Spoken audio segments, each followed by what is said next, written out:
Hey guys, welcome back to the channel. Hope you guys had a wonderful week. Just back with another weekly update video on my portfolio. These are meant to just be clear with you guys on trades that I've made, positions that I bought, just general portfolio performance, margin that I've used or paid back, etc. Don't necessarily have a structure to these videos. I may go into maybe a little rant here and there, or just talk about things in general that I found interesting or just want to share. But yeah, let me get started for you guys. Of course, for the week, not looking so great. So for the week, I am down about 4.5%, as you can see. So of course, that's not always fun. You're gonna have weeks like that, of course. Maybe the next week will be up.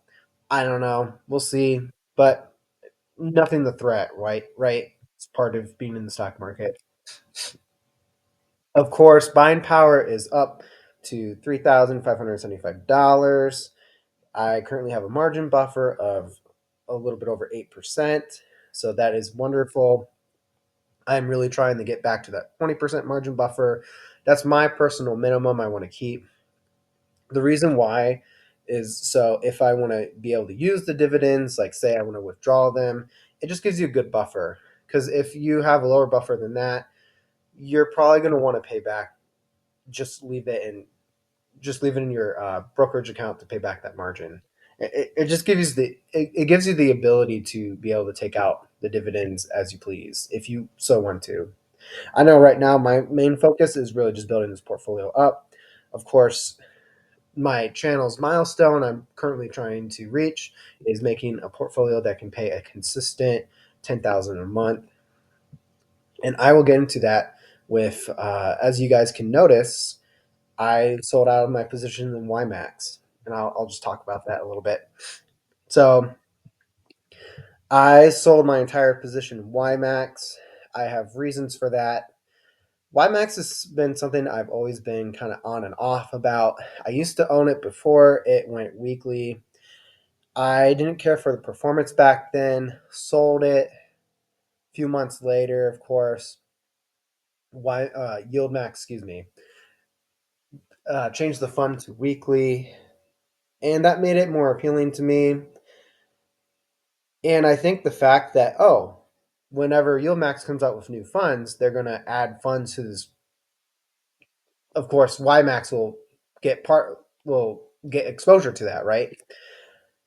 So I'm like, okay, I'm going to bring ymax back. But I think the problem with ymax is more the recovery of the fund, in my personal opinion. And I know the market conditions in the last couple months haven't been so great. I think for me, it's more the concern in the NAV recovery. I'm just seeing NAV depreciating. And the problem with that, too, and I know I mentioned this in my last video, which I know my last video wasn't necessarily well structured. It was just more like a rant, just wanted to get my thoughts out there. But with as the NAV depreciates, your distributions or dividends that you're going to receive are going to get lower, and vice versa, right? If the NAV appreciates, you're going to get higher payments. So I know for me, I used to be really focused on yield. I think just being in these funds for a while, I played with these like over a year now. I personally like something that's more NAV stable or NAV appreciating, because if I'm using margin, right, my goal is to ultimately build this portfolio up using margin. And part of that process for me is going to be paying that margin down so then I can recycle that again and again. But if I have something NAV depreciating, it for me personally right now, it just kind of defeats the purpose. And I want to be able to take the dividends out as well and pay just life expenses. Buy stuff, right? We all want to buy stuff. So, or whatever, right? So for me, right now, ymax, I don't believe it fits my goals. So I sold out of that position completely. I know Mr. Cash 66, he's a new YouTube channel I've recently come across. Great YouTuber. Please subscribe to him. I've binge watched a few of his recent videos. He goes into ymax versus xdte. I know he came out with an awesome one on Murney recently with ymax, and how that one fund has brought ymax down and how it would be better if it wasn't there. Really great video. Please go subscribe to him. He's great. Um, yeah, I think he brought up some great points on that. And if it would be different if ymax was actively managed and they were just taking out underperformers. They don't do that. So I'm like, I'm out. And I think for right now, I'm out of yieldmax in general. I'm going to, I'll get into that in a second. So I sold out of my position in ymax. I bought into xdte. As you can see, I've increased my positions or my position size to 276 shares. So basically, I essentially put in $14,000 of my own money or margin, and it's appreciated to an additional $38. Not a great way of describing that, by the way. But yeah, I increased my position xdte.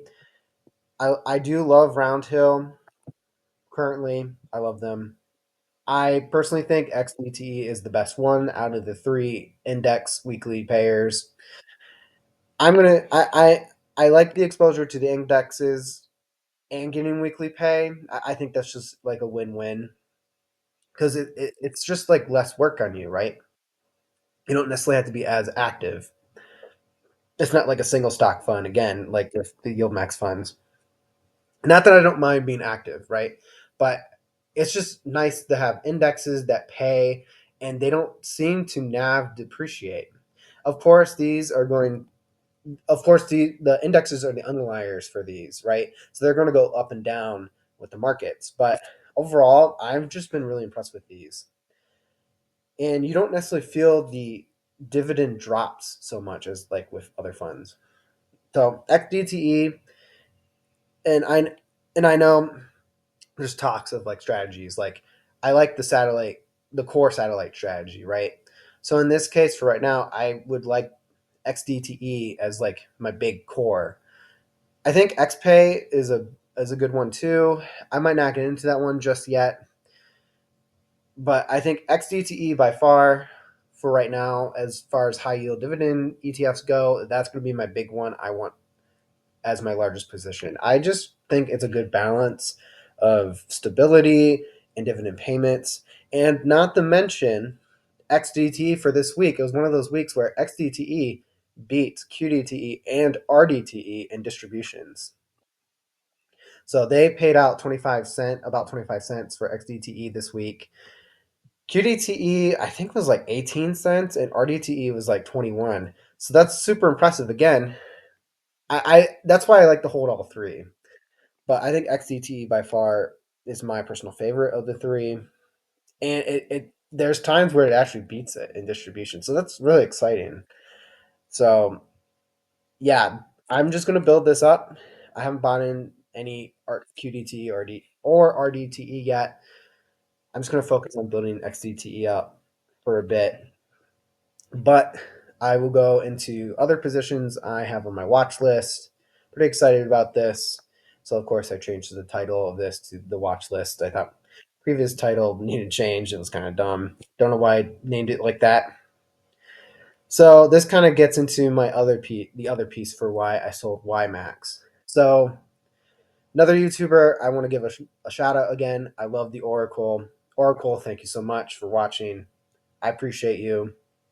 Your videos are great. I always enjoy them.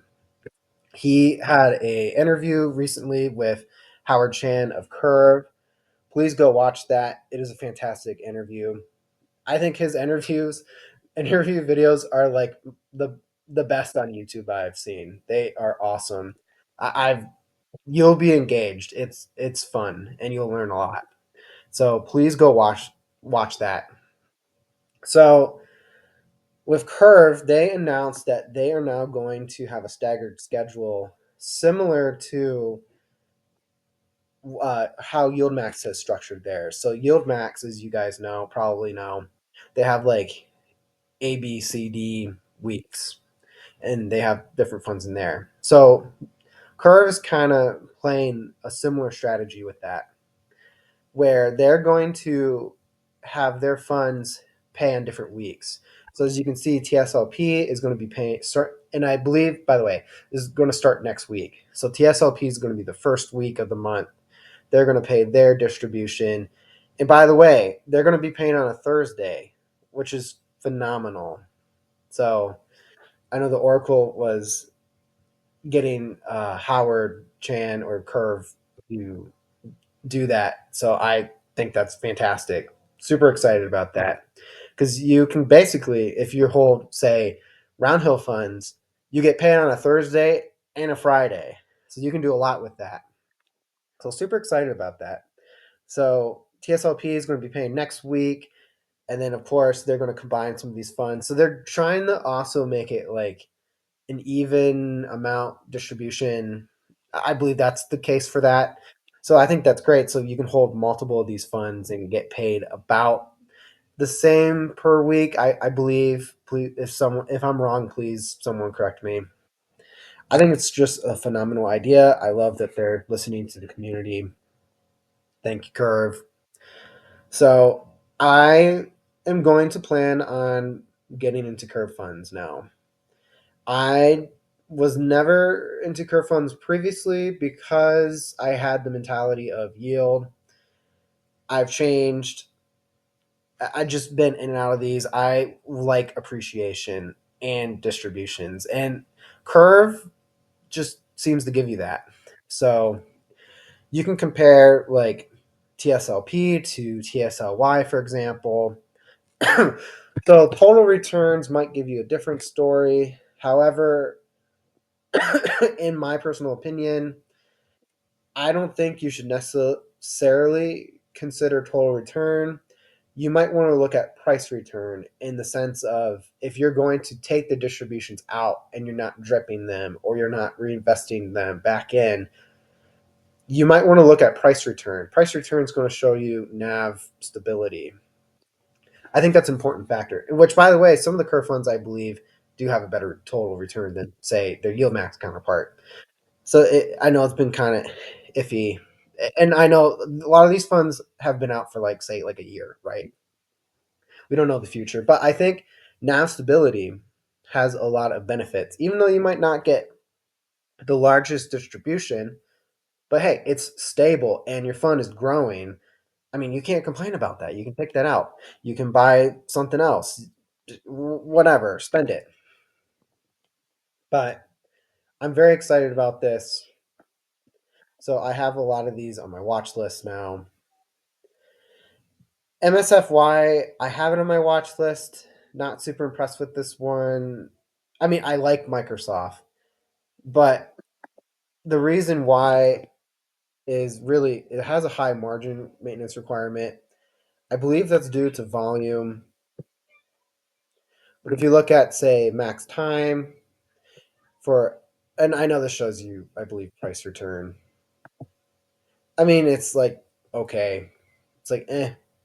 I'm sure it's higher than this. I believe when I looked at it on Seeking Alpha the other day, maybe it was like 3-4% all time high. Yeah, I'm just having that on my list.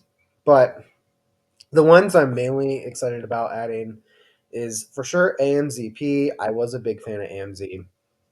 TSLP, I like that one too.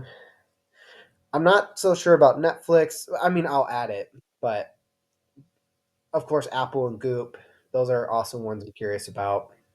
So yeah, I'm watching the curve funds now. I'm a big fan, especially after watching the Oracle's interview. It's like wow, I like curve even more now. So I love the staggered schedule. I think that's really beneficial, especially if you're using margin. It's very advantageous for that. So very excited about that. But yeah, I just wanted to share that. Gosh, yeah, I think that's about it. So, guys, I love your comments. I appreciate them. Thank you guys so much for watching. If you want to, please subscribe. I greatly appreciate you guys. Have a great, fantastic weekend. I will see you guys in the next video. Take care.